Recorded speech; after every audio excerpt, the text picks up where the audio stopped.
Hoy vamos a hablar de un elemento que a menudo se subestima un poco, el blanco de tiro. Y es que no es solo un resultado, una simple puntuación, es mucho más. Es una herramienta de diagnóstico, como un mapa que, si sabes leerlo, te cuenta una historia muy precisa sobre la técnica que tiene cada tirador. Y esta frase, esta idea es la clave de todo, porque el adiestramiento de verdad no va de celebrar los aciertos que son por pura casualidad, no, va de identificar y corregir de forma sistemática esos fallos que nos impiden ser consistentes. El error, una vez que lo entiendes, es el verdadero camino para llegar a la maestría. Para hacer esto bien, vamos a seguir una estructura muy clara. Primero, vamos a entender por qué el blanco es una herramienta de diagnóstico tan potente. Después, estableceremos cuáles son los pilares de un tiro preciso. Luego nos meteremos de lleno a interpretar los impactos, analizaremos la biomecánica del agarre y, para terminar, veremos cómo pasar del diagnóstico a la disciplina. Vamos a profundizar en esto, que es importante. Un impacto perfecto, vamos, un 10, puede ser el resultado de dos errores que por casualidad se anulan entre sí. Por ejemplo, un mal control del disparador que desvía el tiro a la izquierda, pero que se compensa con una mala alineación de miras que lo lleva a la derecha.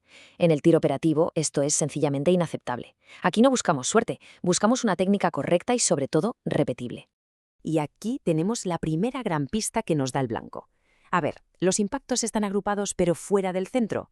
Eso es lo que llamamos un error constante. Indica un fallo técnico que se repite una y otra vez. Y aunque suene mal, es un buen problema, porque se puede diagnosticar.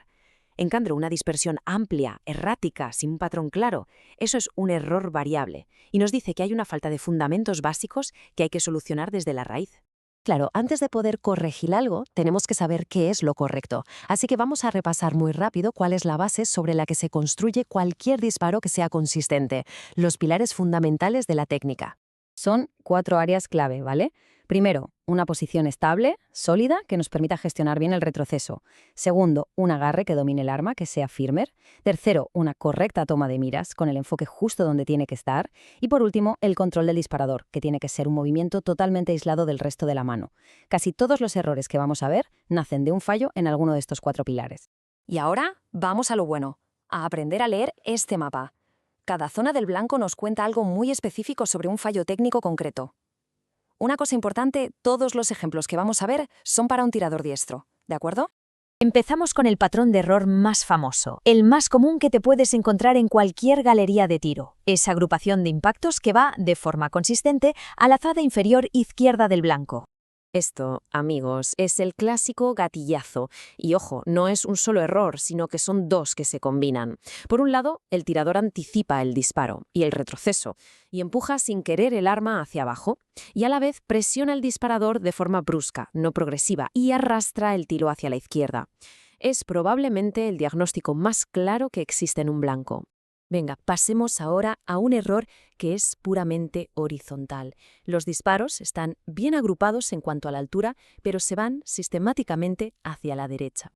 A este error se le llama hooking o arrastre lateral, y se produce porque se está usando demasiada superficie del dedo índice para presionar el disparador, normalmente más allá de la primera falange. ¿Qué pasa? Que al hacer fuerza, en vez de empujar el disparador recto hacia atrás, lo que se está haciendo es, literalmente, engancharlo y arrastrar todo el armazón del arma hacia la derecha. Ahora, un error vertical. La desviación lateral es correcta, está centrada, pero todos los impactos se van por encima del punto al que se estaba apuntando. Esto se conoce como healing. ¿Qué ocurre aquí? Pues que justo en el último instante de la presión sobre el disparador se ejerce una presión involuntaria con el talón de la mano de disparo. Ese pequeño empuje hacia arriba, por mínimo que sea, es suficiente para elevar la boca de fuego una fracción de segundo antes de que la bala salga del cañón. ¿El resultado? Un impacto alto. Muy bien. Vamos a subir un poco el nivel. El agarre, el famoso grip, es un mundo en sí mismo. Y aquí hay dos errores biomecánicos que muchas veces se confunden, pero que producen resultados muy diferentes en el blanco. Entender esto es absolutamente crucial. El agarre excesivo, o death grip, es pura fuerza bruta, tanta tensión que los músculos empiezan a temblar, y eso provoca una dispersión totalmente errática. No hay un patrón. En cambio, la presión simpática, o milking, es un reflejo. Al mover el dedo índice para disparar, el cerebro manda una señal involuntaria a los otros dedos para que aprieten también, y ese movimiento, que es como si se ordeñara la empuñadura, arrastra el arma de forma predecible, casi siempre hacia abajo y a la izquierda. Entonces, la pregunta del millón es, ¿cómo saber cuál es el problema? Pues la respuesta, una vez más, nos la da el blanco. Es muy claro, de hecho. Si los impactos están por todas partes, dispersos, Es muy probable que sea un exceso de tensión general. Pero si forman una agrupación precisa, juntita, pero en la zona incorrecta, es casi seguro que se trata de un reflejo de presión simpática. Y ese es el que hay que aislar y corregir. Bien, una vez que hemos aprendido a leer el blanco y a diagnosticar la causa real del error, el siguiente paso lógicamente es aplicar ese conocimiento para conseguir una mejora que sea real y que dure en el tiempo. Y para eso hace falta un método.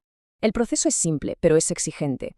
Primero, hay que analizar siempre la agrupación, nunca juzgar por un disparo aislado. Segundo, ser honestos con el diagnóstico que nos está dando el blanco.